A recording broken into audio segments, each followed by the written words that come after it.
വംശനാശ ഭീഷണി പട്ടികയിലുള്ള അപൂർവമായി മാത്രം കാണപ്പെടുന്ന അറേബ്യൻ മണൽപ്പൂച്ചയെ ഖത്തറിൽ കണ്ടെത്തി. മരുഭൂമിയിലെ നിരീക്ഷണത്തിനായി ഖത്തർ പരിസ്ഥിതി മന്ത്രാലയം സ്ഥാപിച്ച ക്യാമറയിലാണ് കഴിഞ്ഞ ദിവസം അപൂർവങ്ങളിൽ അപൂർവമായ ആ കാഴ്ച പതിഞ്ഞത്.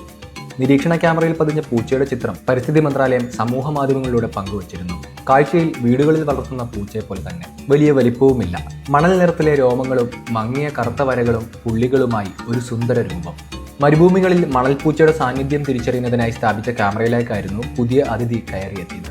നേരത്തെ സൗദി അറേബ്യ, കുവൈത്ത് രാജ്യങ്ങളിലെ മരുഭൂമികളിൽ കണ്ടെത്തിയ മണൽപ്പൂച്ചയുടെ സാന്നിധ്യം ഖത്തറിലും തിരിച്ചറിഞ്ഞതിന്റെ സന്തോഷത്തിലാണ് പരിസ്ഥിതി കാലാവസ്ഥാ മന്ത്രാലയം. മാളങ്ങളിലും കല്ലുകളും പാറകളും നിറഞ്ഞ പൊത്തുകളിലും മറ്റുമാണ് ഈ മണൽപ്പൂച്ചകളുടെ താമസം.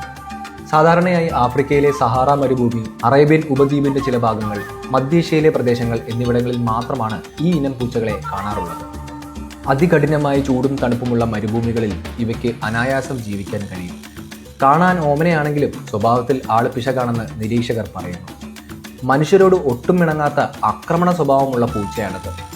കഴിഞ്ഞ 20 വർഷമായി വംശനാശ ഭീഷണി നേരിടുന്നതിനാൽ international union for conservation of nature മണൽപ്പൂച്ചകൾക്കായി സംരക്ഷണ പദ്ധതികൾ ഒരുക്കി.